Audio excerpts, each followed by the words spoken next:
Principles of Urban Regional Planning and Development, a tool for multidisciplinary integration and stakeholders coordination. Written by Alamsagat Gabri Kidan, an urban planner and assistant professor at the University of Juba.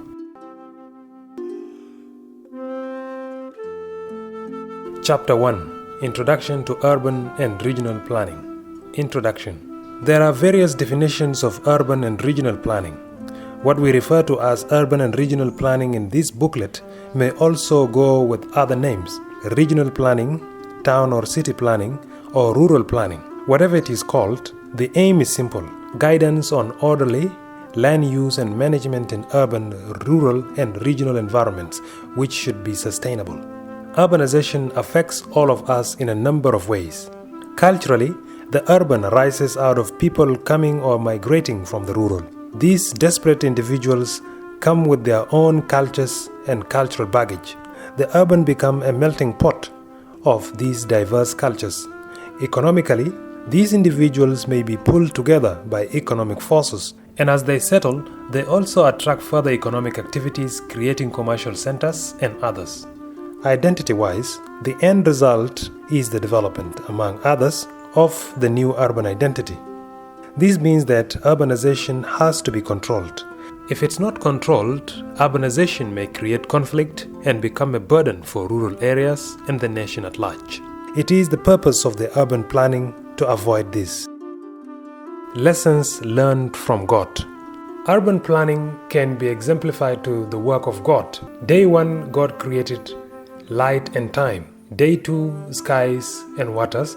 Day 3, dry ground, water bodies and plants. Day 4, the sun, the moon, the stars and the planets. Day 5, the fish and the birds. Day 6, land, animals and humans. And on the 7th day, God rested from his work. The perfect planner, God. The perfect planner has given us the perfect template when he created the universe. God created the universe in a logical sequence in 6 days. Fish and birds, for example, did not come before the sky and waters, which would have been ironic where to put them.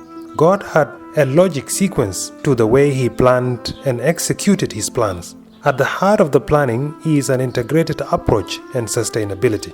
God created the universe to cater for various creatures who dwelt on it. On our part, this calls for inclusivity, the involvement of all sectors and actors in the planning and execution stages.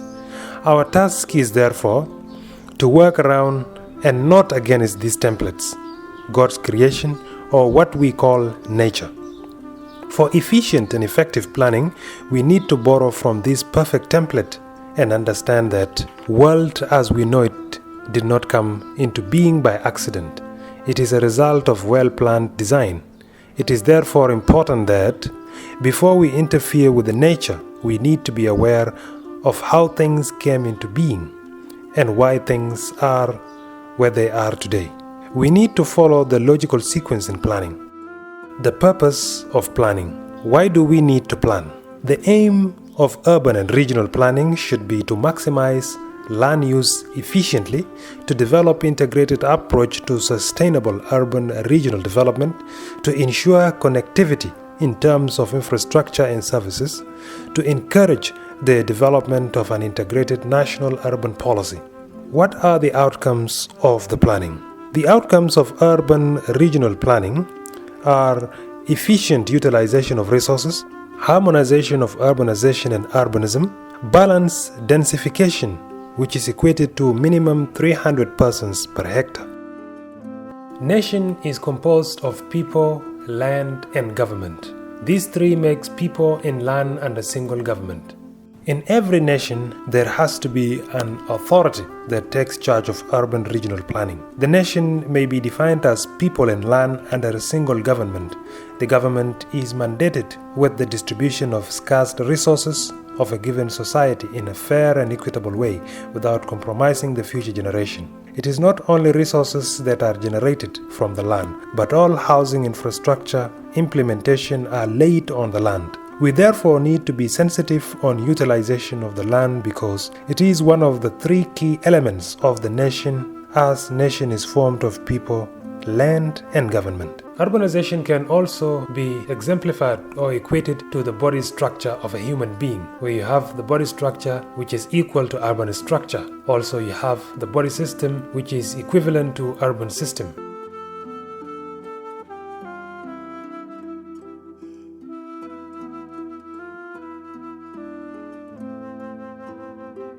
All the urban structures and systems should be well integrated in a coordinated manner like human body structures, systems, and organs. Urban areas are like people who have the capacity to take care of themselves, generate their own income, manage themselves and other people under them, and need not to depend on others. No urban area should depend on external sources for funds or financial support. They need to be self-sufficient.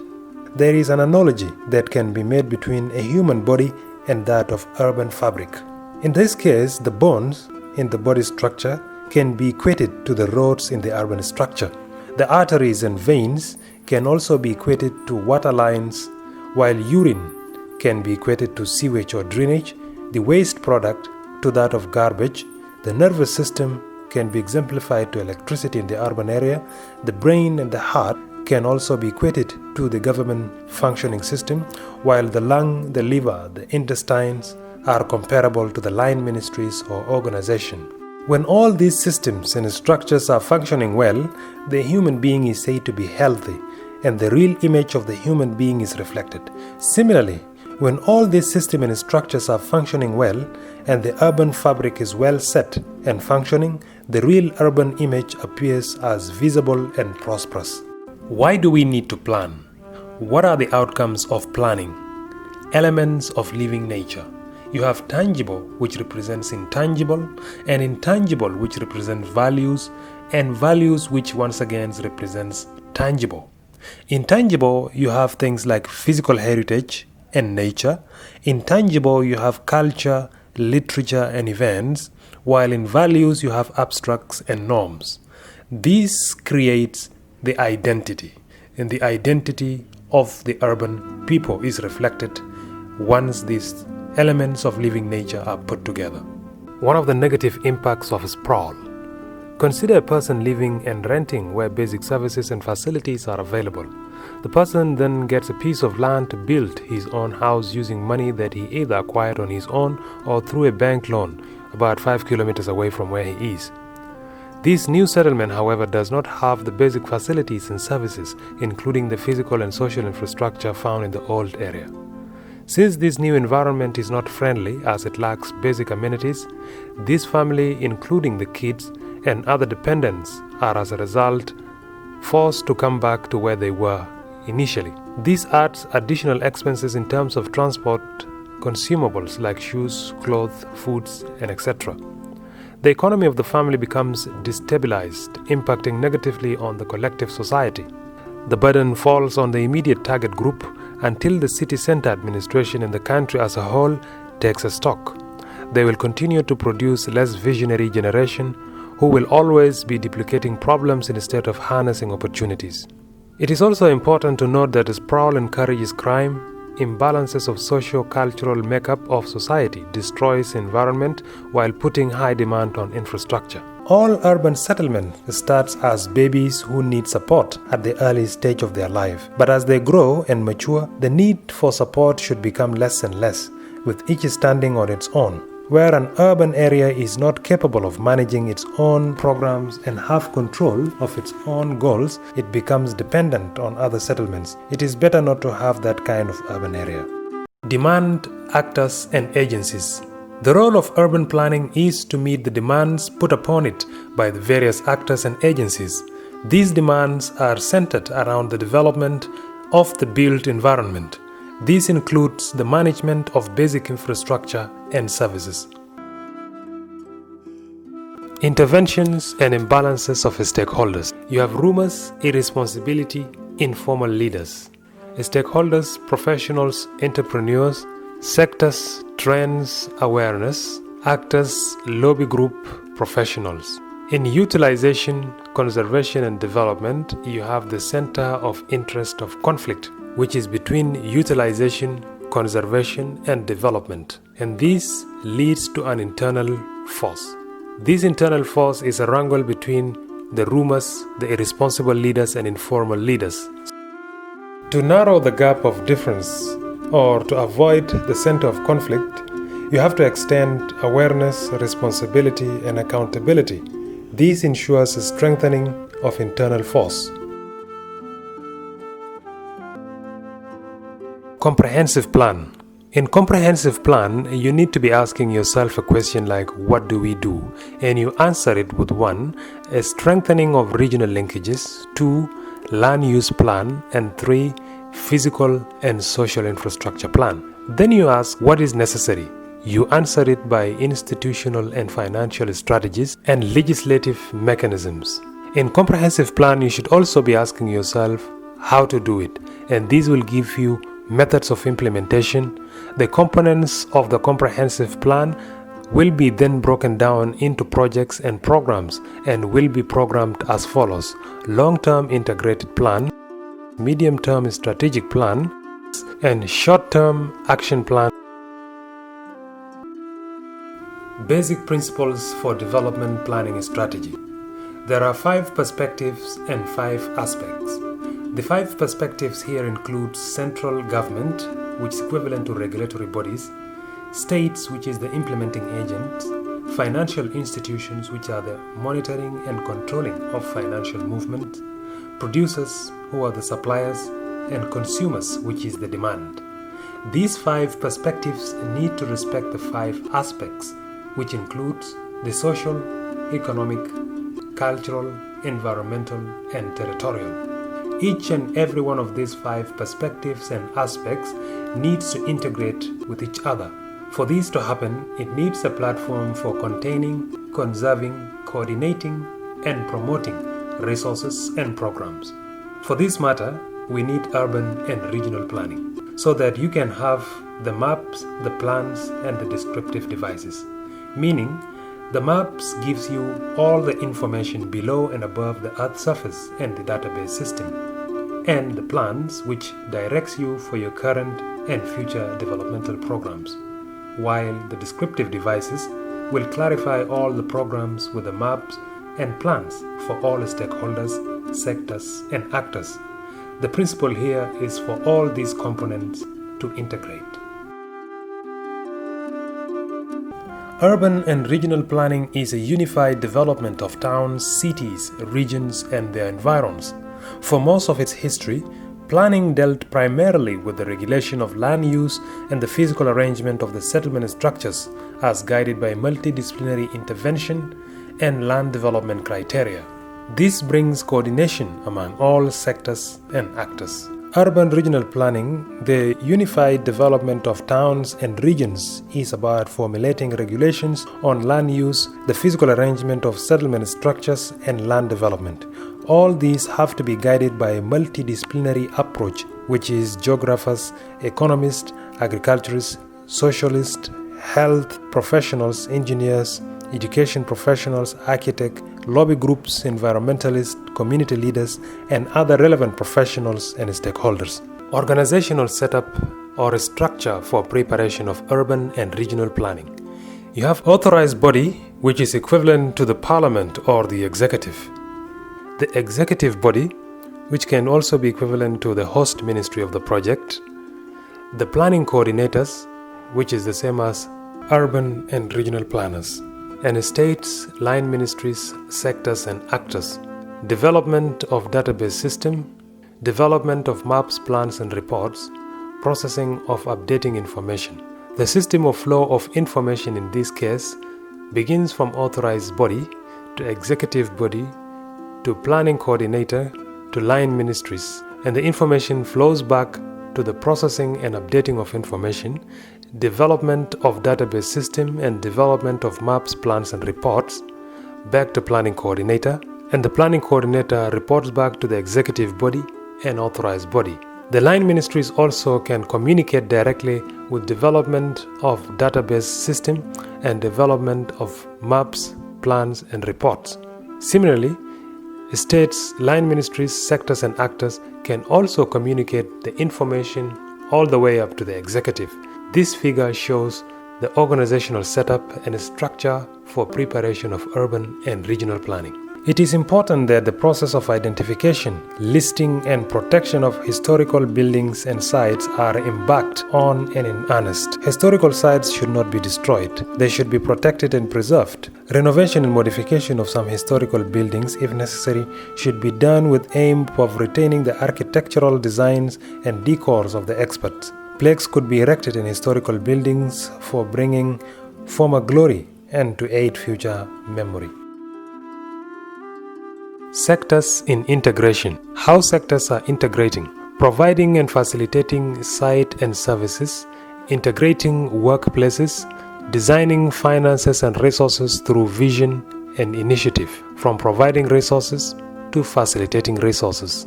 This is to give the urban a value. Urban and rural integration. Regional integration is not just about urban and region, or urban to urban, or region to region integration, but also about rural to rural linkage. This integration can be realized by promoting complementary processing unit in the perimeter of rural areas. Physical presentation of planning development process. Location and integration plan can begin at the global level, to the regional level, to the country level, to the state level, to the county level, to Payam level, to Buma level, to the villages, all the way to the specific area of interest for development. In urban planning, it is important to think from a general to a specific to understand the relationship of places and to get clearer perspective of area location and integration.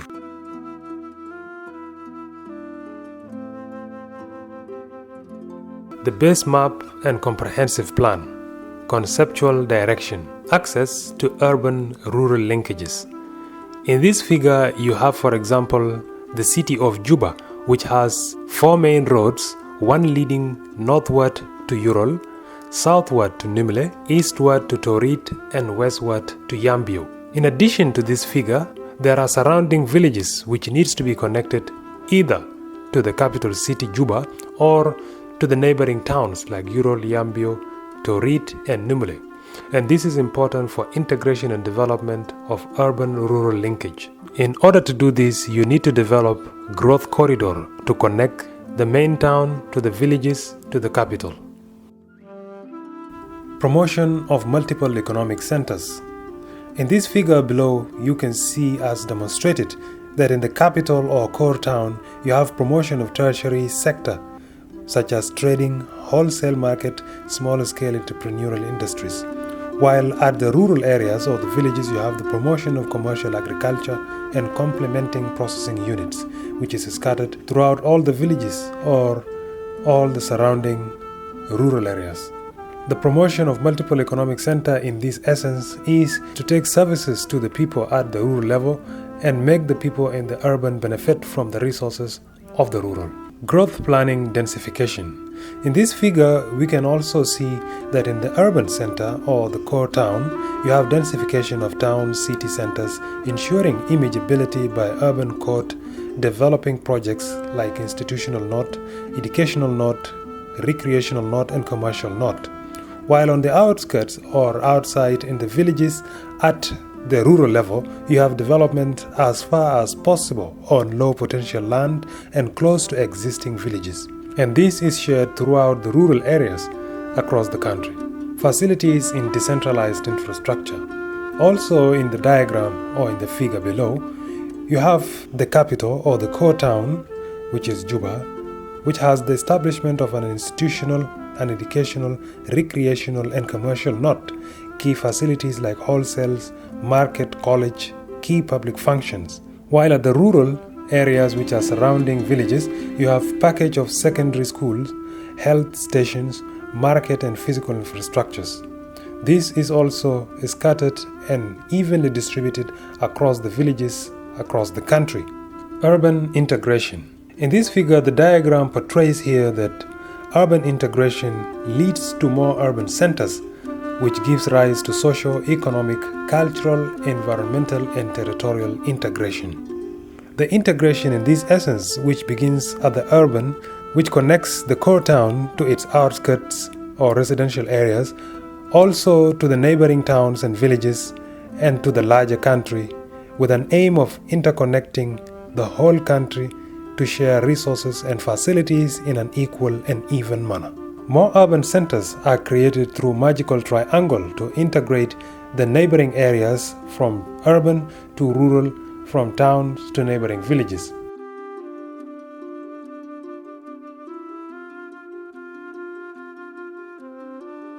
The urban-regional integration should not only be between a specified urban and rural, but should be throughout the country to integrate and interconnect the country with itself. So it gives you the urban, city, town, rural and regional integration.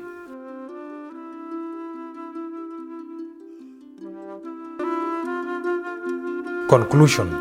This study set out to highlight the key challenges associated with the urban, rural and regional development.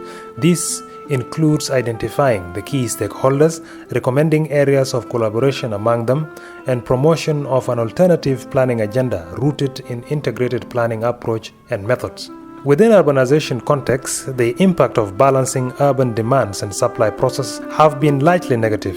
As a result, in most developing countries, urban areas have not been able to handle their own programs by themselves. This burden, which has been duplicated over and over in a number of countries, has largely been put upon the shoulders of the rural in particular and in the country in general. To offset this, a well-coordinated approach is needed to realize the main planning principles, planning, perspective, and aspects. This study argues that phenomena of uncontrolled and unregulated or poorly regulated expansion of urban into rural, which infringe on agricultural land for housing and other purposes, generates tremendous pressure, if not conflict between the rural and the urban. These same conditions, the study further argues, give rise to condition of a sprawl, which in turn have untold social, economic, cultural, environmental and territorial consequences. Therefore, to embark on a strategic urban and rural planning and expansion, neither rural nor the effect of the urban on the rural can be ignored any longer. An integrated and multidisciplinary approach is called for. For any urban and regional planning preparation process, rural dwellers and stakeholders need to be consulted side by side with urban dwellers and stakeholders. The same application should apply during implementation process. All the mistakes that are happening is because people are not following the logical sequence of God. Underestimation of land and ignorance and lack of attention to what land requires, which is huge demand of infrastructure. Lack of clear awareness on essence of urban and regional planning, which is wrong attitude of linking directly only with engineering.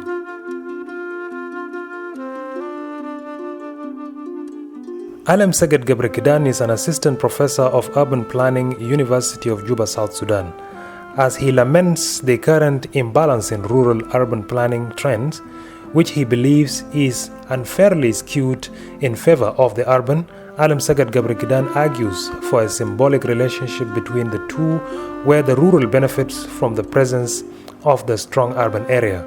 This booklet, born out of many years of university teaching and practical experiences in Eritrea, Ethiopia, and South Sudan, blames uncontrolled or poorly regulated encroachment of the urban into the rural, which infringes on the agricultural land for housing and other purposes as the main cause of urban sprawl and cancer of the city.